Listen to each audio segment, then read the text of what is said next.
Hello, everybody. Welcome to the official IWC 21 Recap show. My name's Nick Lendl, alongside BC Steele. What a night, BC. You ain't kidding. Let's start it off with the most shocking moment of the night and the possible. I think there's going to be moving plans for Andrew Palace. Let's just say, if you were here, There's saw. no reason to bring that up. Well, we have to because we are broadcast journalists, and Palace. All right, let's just say what happened. Go right Katie ahead. Arquette turned her back on Andrew Palace, to say the least. Andrew Palace, like I said, this is a personal matter. None of our business to broadcast this, everybody.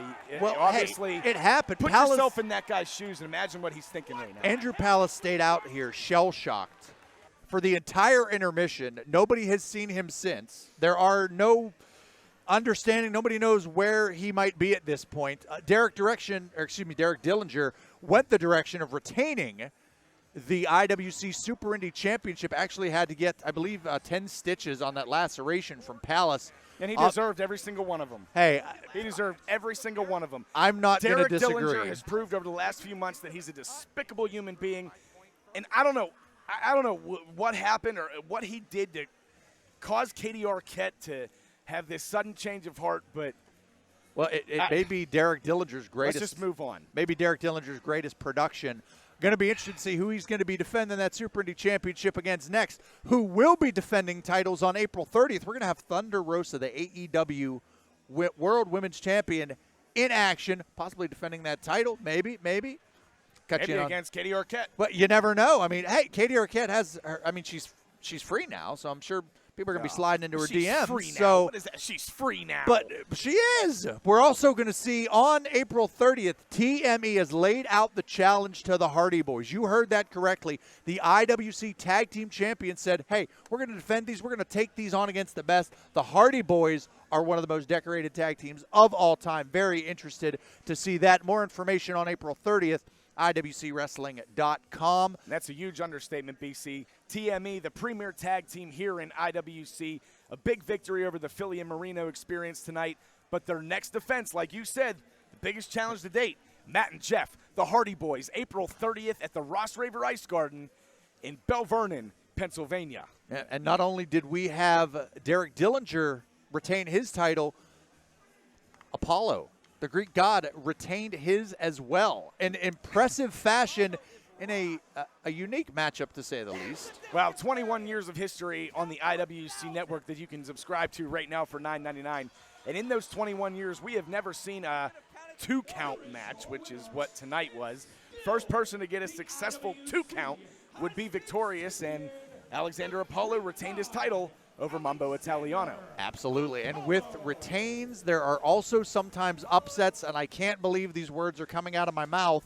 Remy LeVay obviously put into the trunk of a car thanks to one, well, Dior, I mean. Are you going to blame just Dior Dior or the whole Castro brotherly put him love? in the trunk. I mean, I'm sure they were all a part of it. It was a brotherly love thing, but hey, decent strategy because Brotherly Love pulled the upset over the culmination. The biggest win of their career. Absolutely. Ricky Dawkins, Cliff Klepto, picking up the victory over the culmination.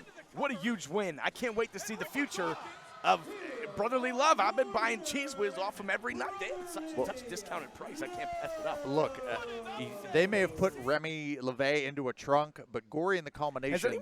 Has anyone checked on Remy LeVay? Is he still in the trunk? We don't have any words, but Gory in the culmination Call may the put police. Brotherly Love into body bags or a river.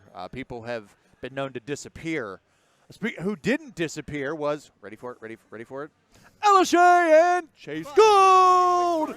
Elishay took on the returning Queen Aminata, but was it just me, or was throwing in the towel maybe not the way Elishay would have wanted that to go? I don't think that was the way Elishay wanted that match to go at all. It's got to go the way for Elishay today and every day. Let's just keep it on the record. Elishay did not tap out. Chase Gold, her newlywed husband, threw in the towel, forcing the ref to ring the bell. Queen Aminata victorious, and Elishay did not look too happy with Chase Gold on the way out. Well, that's true. But you know who did look really good and really happy tonight? The man that hit the 740 elbow, Oh, my God. Jock Sampson. He shouldn't even be a part of this company. This guy came in to our house, tried to shut us down, tried to take me and you out of the job, BC. Don't make those faces. Hey, well, first with of your all, bunny ears and first your of all, I wasn't here at that point, so I was out doing stuff and things with stuff and things. But Jock Sampson was victorious over Johnny Patch. Hey, Patch had him beat. Potentially. No disrespect to Mr. Sampson. He went up. He landed. He missed his high Rick. Rick was there. He was high. And then he had a high-risk maneuver. And Jock Sampson, the veteran, took control just like he defeated the Honky Tonk awesome. Man. Yeah, he beat defeated the Preston Honky Everett. Tonk Man. Awesome. Defeated Jock Johnny Sampson Patch. with the victory tonight. Jock Sampson, yay. King of the one-night stands. Awesome. Good for him. Pat on the back. Let's move on. I want to talk about this 2 out of 3 falls match. Oh, yeah. Bill Collier picking up the win over Spencer Slade. But at the end there, following the match, maybe a change of heart for Spencer Slade. Look, Justin LaBar is going to handle things. Don't you worry. You're trying to stir the pot with your big mixing spoon. I think his job might be on ice. Well, first of all, the only thing that's on ice is the Crevassier there that we were partying with earlier. Crevassier? And but hey, Bill Collier got the win. And as I mentioned during that match, that might have been an unofficial #1 contender match. And we saw at the end of Bulk Nasty, who retained the title over R.C. Dupree. Is Collier the next one in line? Well, that's what it looks like. R.C. Dupree, the biggest match of his career, main eventing tonight against the World Heavyweight Champion, Bulk Nasty.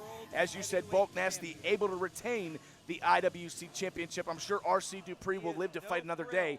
But the biggest story is following that match. Like you said, Bill Collier came to the ring, and almost a little tug-of-war between Bulk and Bill. Is Bill Collier the next challenger in line for that IWC Championship? I mean, it's one thing to get your hands on the championship, literally, but then when you start to picture what it'll look like around your waist, over your shoulder, it starts to create a little bit of animosity. I'll tell you, if Bulk Nasty and Bill Collier are going to go one-on-one, we need to not only reinforce the ring, the building, the state, call the National Guard, and make sure you get your ticket. Speaking of, watch how we do this segue.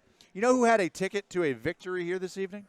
That would be Mandime Elijah Dean. That would be the Lebanon Don, and that would be Tito Orich. You know, the guy that beat you up. Remember that? That was a good time. You can see that on the IWC Network, by the way. Only $9.99. A minuscule cost, an affordable cost to see Nick Lendl get knocked out. Personally, I'd pay that 10 times over again and again. But, hey, they defeated the most decorated IWC superstar in Fabulous. You can call him Team Big League. You can call him whatever you want. John McChesney, A1, and Pollock, who was, well, shall we say, redirected by Derek Dillinger. Well, the final headline, the rule book, or the rule book, excuse me, the history books will read Mandime Tito and the Lebanon Dawn with the victory over Jack Pollock, A1, and John McChesney, but they're going to live to fight another day. Will Bill Collier be the next in line for the IWC World Heavyweight Championship? How will R.C. Dupree respond to this loss? Check out the IWC Network, Fight TV, IWCWrestling.com.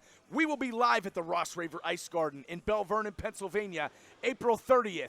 My name's Nick Lendl alongside BC Steele. Thank you so much for joining us tonight. 21 years of IWC. Good night, everybody.